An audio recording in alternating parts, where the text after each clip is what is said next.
Nous faisons face à une flambée du prix de l'énergie, mais vraiment une situation extrêmement difficile, puisqu'on a ouvert un appel d'offres pour l'année prochaine avec un prix qui serait multiplié par 10. Donc c'est absolument colossal, ce n'est pas du tout absorbable, c'est plusieurs millions qui se jouent pour le budget de la ville.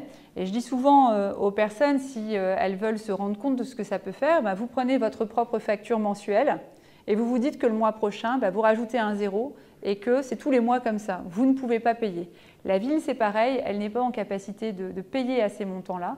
Donc nous avons l'obligation, pour tenir le budget, qui est l'argent des habitants, l'argent du contribuable, de baisser drastiquement nos consommations. Et on n'aura pas de baisse de facture, puisque x10, même si on baisse les consommations, on n'aura pas de baisse de facture. Il faut qu'on arrive à maîtriser la hausse, bien entendu.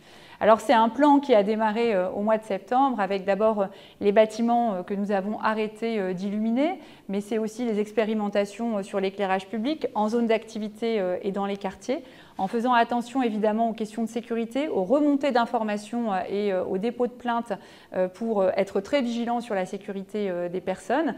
On en discute beaucoup avec les conseils de quartier. Nous faisons aussi des balades nocturnes. Il y en a eu 2 cette semaine pour aller se rendre compte des choses. Et puis ça va être également dans nos bâtiments, puisque nous gérons 250 bâtiments. Et je remercie tous nos partenaires qui sont actifs à nos côtés. On a rencontré la semaine dernière le monde du sport, cette semaine le monde associatif, pour prendre les mesures ensemble. Donc on va baisser la température dans les gymnases, on va aussi baisser la température dans nos bureaux, on va faire attention à tous les éclairages. Il faut que collectivement, on arrive à prendre toutes ces petites règles d'économie qui nous permettront de passer l'hiver, je dirais, et de pouvoir poursuivre. Alors, c'est pas très marrant, c'est sûr. Je préférerais aussi qu'on ait d'autres décisions à prendre, mais quelque part, quand on fait face aux difficultés, on ne met pas la poussière sous le tapis, on prend nos responsabilités et on doit avancer, et cela le plus tôt possible. Pour les habitants qui se posent des questions, on a évidemment Allo Mairie qui est toujours disponible, ou via aussi nos sites internet ou Facebook, où vous pouvez faire remonter un certain nombre de choses. On va communiquer régulièrement. On va sortir une lettre d'information avec un certain nombre d'éléments.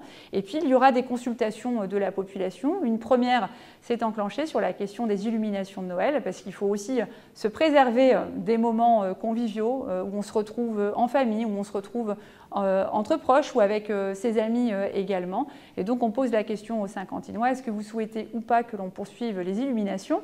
Nous avons beaucoup déjà de réponses. On va encore laisser quelques jours avant de décider de ce que nous ferons pendant la période de Noël.